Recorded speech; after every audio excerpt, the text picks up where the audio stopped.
I would also add for anybody else is, who might be thinking about getting started, is in the course of just getting started, you're also practicing communicating your craft, which people don't really practice, and you don't really have an avenue or a venue to practice.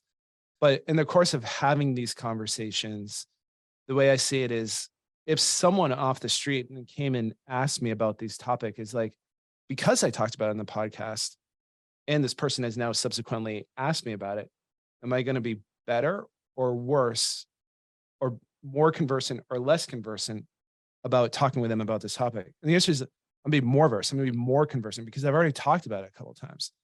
So now I'm a little bit more of an influencer. I'm a little bit more familiar with the market, and I'm able to help that individual perhaps in ways that I couldn't have otherwise. So it's almost like you're practicing for when the game shows up. So is the way I see it.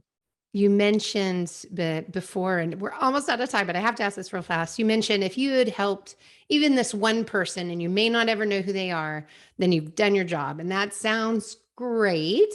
But lots of people listening are saying, I'm going to need some metrics and ways to measure whether or not this pretty big time investment is worth it. So, are there other metrics that you point to know that you're headed in the right direction, besides looking back at that cringe-worthy, episode 1 of each season? Run it. Well, sure. I mean, we track it, right? And one of the reasons we've been so pleased with some of the performances is because we do pay attention to it, right? Showing up in Chartable in the top 100 in the US and UK, frequently.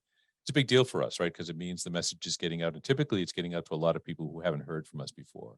Holly does a great job in helping us to track, what's happening in terms of our statistics. The one thing we're going to do, though, honestly, Wendy, I'm going to ask you a serious question, right? How much time really is this? Right? Jess and I sit down for an hour with Holly. We sing and we dance and we leave. We're smarter for our own business. To Justin's point, we're better at talking about what we do and what people care about. So is it really such a big investment to have the same conversation you'd have in your office or at the bar in front of a microphone so you can help other people learn the same lessons you're talking about? It's not. So I'd call into question the premise if somebody says, oh, it's so much work. BS, right? It's not that much work. This is a conversation you probably should be having anyway. Just turn the microphones on and see what happens.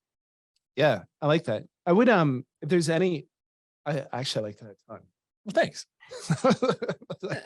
My work here is done. Gotta go. Yeah, I think it's, I'm not sure I can really say it better, but if there's any metric to track, it's, to me, it's an engagement metric. How many people have you touched or impacted? But I think Jack's exactly right.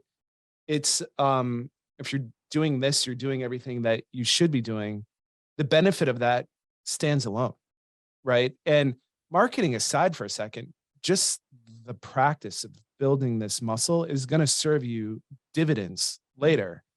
And, if the side benefit is marketing and maybe you get a lead, maybe you don't, like, I don't know, to me, like the primary benefit of building that muscle is still incredibly awesome. And if you happen to get a business lead out of it, like, that's awesome too. Let's go.